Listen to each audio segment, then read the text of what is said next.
કન્યા કેળવણી વિશે ગાંધીજીએ એકવાર કહેલું કે મહિલાઓએ કમાવા જવાનું નહીં હોવાથી તેમને ભણાવવાની જરૂર નથી. એવું જો આપણે માનતા હોઈએ તો શિક્ષણનું સર્વવિદિત સાચું મૂલ્ય જાણવાની કોઈ આશા નથી.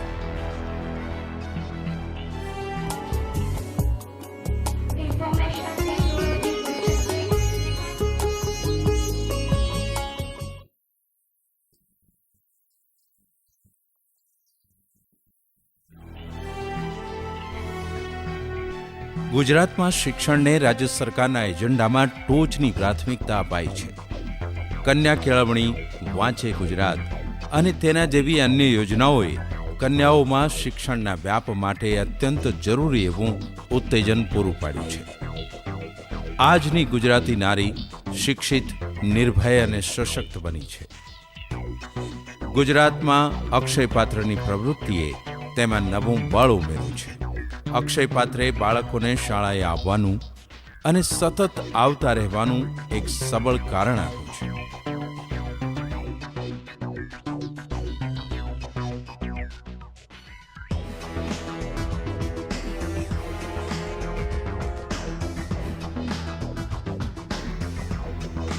અક્ષય પાત્રના આ વાહનો શાળામાં બાળકોની હાજરી વધારવા માટે મુખ્ય રૂપે જવાબદાર છે.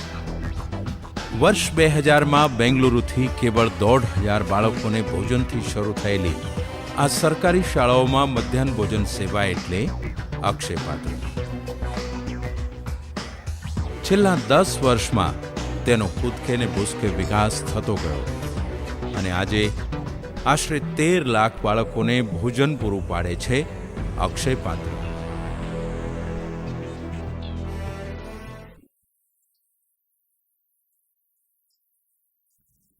આપ સમજી શકો છો કે આ લાખો બાળકોને દરરોજ સ્વાદિષ્ટ, પોષણયુક્ત અને તાજું રાંધેલું ગરમાગરમ ભોજન પૂરું પાડવું એ કોઈ નાનું સૂનું કામ નથી.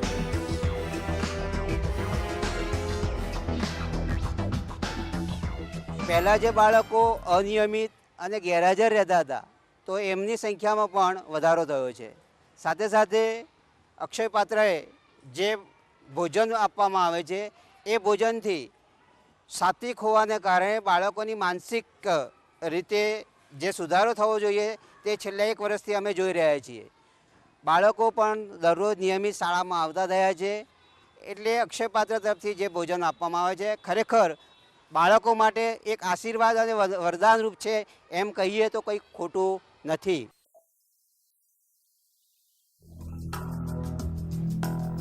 લગભગ 2 લાખ બાળકો માટે મધ્યાહન ભોજન તૈયાર કરવાની ક્ષમતાવાળા વિશાળ કેન્દ્રીય રસોડા બનાવવામાં આવ્યા છે. દિવસના કોઈ પણ સમયે તેમાં કોઈને કોઈ કામ ચાલતું જ હોય છે.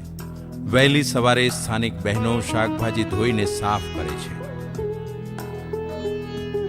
પછી તેને શાક કાપવાના મશીનમાં નંખાય છે.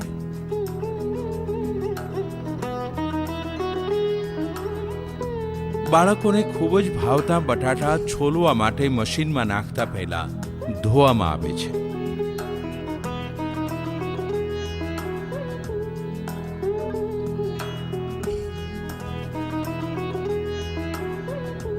ચોખાને પણ મહાકાય ડી-સ્ટોનર મશીન વડે કાંકરા છૂટા પાડ્યા પછી જ મહિનોભર ચાલે તેવા કોઠારમાં ભરવામાં આવે છે. આ સાફ કરેલા ચોખાનો માપેલો જથ્થો દરરોજના કોઠારમાં રખાય છે.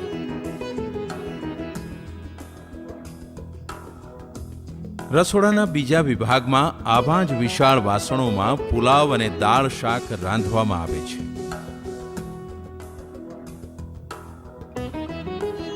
સ્વાસ્થ્ય અને ચોખ્ખાઈની દ્રષ્ટિએ આ રસોડા ISO ધોરણો અને રસોઈ ઝડપી બનાવવા માટેની ટેકનોલોજીથી સજ્જ છે. રસોડામાં તૈયાર થતું આ ભોજન જે તે પ્રદેશના બાળ ગોપાળની ક્ષુધાતૃપ્તિ માટે પહોંચાડાય છે. ગુજરાતમાં બાળકોને પુલાવ, દાળ કે શાક અને થેપલા અથવા રોટલીનું ભોજન અપાય છે. રોટલી બનાવવાનું આ મશીન સ્વદેશમાં જ બનાવવામાં આવેલું છે. મશીનના એક છેડે થાળામાં ઘઉંનો બાંધેલો કણક નાખવામાં આવે છે અને શ્રેણીબદ્ધ રોલર્સમાંથી પસાર થતા થતા તેમાંથી સંપૂર્ણપણે ગોળાકાર રોટલીઓ કપાઈને તૈયાર થાય છે. કણકનો બાકી બચેલો ભાગ ફરી પાછો મશીનમાં જાય છે, જ્યાં તેમાંથી ફરી રોટલીઓ વણાય છે. વણાયેલી રોટલીઓ શેકાવા માટે કન્વેયરની મદદથી ચૂલા પર પહોંચે છે, જ્યાં આંચ પર એટલો જ સમય રહે છે જેટલા સમયમાં તે વ્યવસ્થિત શેકાઈ જાય અને છૂટી પડીને વાસણમાં એકત્રિત કરાય તે પહેલા તેના પર પોષક તેલનો સૂક્ષ્મ છંટકાવ કરાય છે. આ રીતે કલાકની 10,000 રોટલીઓ અને બીજું મોટું મશીન કલાકની 40,000 રોટલીઓ તૈયાર કરે છે. તૈયાર રોટલીઓ જુદી પડાય છે, તેની થપ્પીઓ બનાવાય છે અને સ્ટેનલેસ સ્ટીલના વાસણોમાં ચોક્કસ વજન કરી પેક કરાય છે. હવે આ વાસણોને વાહનમાં ચડાવવા માટેના સ્થળે પહોંચાડાય છે.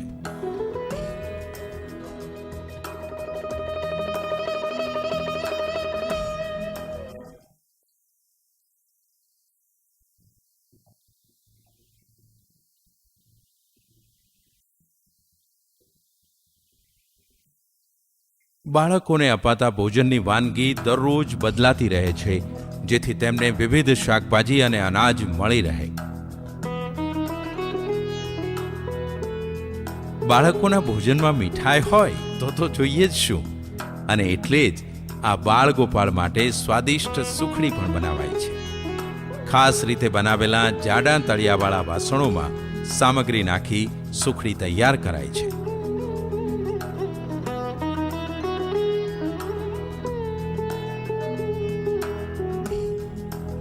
રાંધેલું ભોજન ભરેલા વાસણો શાળાએ પહોંચાડવા દરેક વાહન માટે ચોક્કસ માર્ગ નક્કી કરાયેલો છે. આ દરેક વાહન રસોડાથી 60 કિલોમીટર સુધીનો પ્રવાસ કરે છે અને ઓછામાં ઓછા 5,000 બાળકોને ઢોળાયા બગડ્યા વિનાનું શુદ્ધ ભોજન પહોંચતું કરે છે.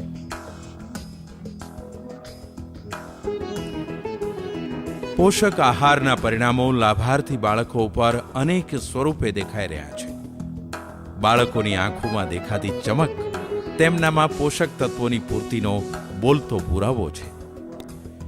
અક્ષય પાત્ર દ્વારા જે શાળાઓમાં ભોજન પૂરું પડાય છે તે શાળાઓનો એસી નેલ્સન દ્વારા વ્યવસ્થિત સર્વે કરાયો છે અને જોયું છે કે વર્ગખંડમાં બાળકોની હાજરી વધી છે, અધવચ્ચે ઉઠી જવાનો ડ્રોપઆઉટ રેશિયો ઘટ્યો છે અને બાળકોની શૈક્ષણિક ક્ષમતામાં નોંધપાત્ર વધારો થયો છે.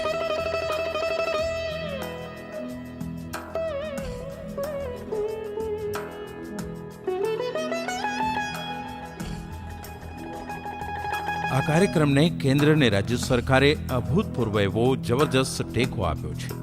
અક્ષય પાત્રે પણ કોઈ સફળ અદ્યતન ઉદ્યોગ સાહસની સાથે બરોબરી કરી શકે તેવું આંતરમાળખું ઊભું કરવા કોઈ કચાશ રાખી નથી અને એટલે જ લાખો બાળકોને કોઈ જ બાંધછોડ વિના પૂરતા જથ્થામાં ગુણવત્તાસભર ભોજન પૂરું પાડવામાં સફળતા મળી છે. પહેલાં જે જમવાનું આવતું હતું એની ક્વોન્ટિટી હતી પણ ક્વોલિટી નહોતી. જ્યારે અત્યારના ભોજનની અંદર શું છે કે ટેસ્ટી તો છે પણ સાથે સાથે જે ક્વોલિટી છે એ ક્વોલિટી મેન્ટેન થાય છે અને જેનાથી બાળકોને બંને વસ્તુ એક સાથે મળે છે. સાંજ પડતા જ આ વાહનો વપરાયેલા ખાલી વાસણો પરત એકઠા કરી રસોડે આવે છે, જ્યાં સ્થાનિક બહેનો તેને ચોકસાઈપૂર્વક ઘસીને સાફ કર્યા પછી જ બીજા દિવસે ફરી ઉપયોગ માટે વ્યવસ્થિત ગોઠવી દે છે.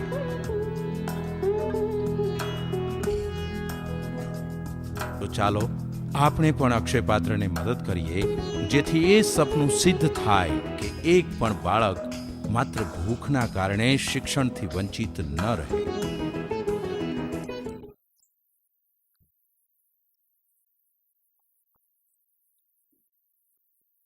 ચાલો આપણે એક એવા નૂતન ભારતનું નિર્માણ કરીએ જ્યાં નિરક્ષરતાનું કલંક ભૂંસીને શિક્ષિત સમાજનો ઉદય થાય.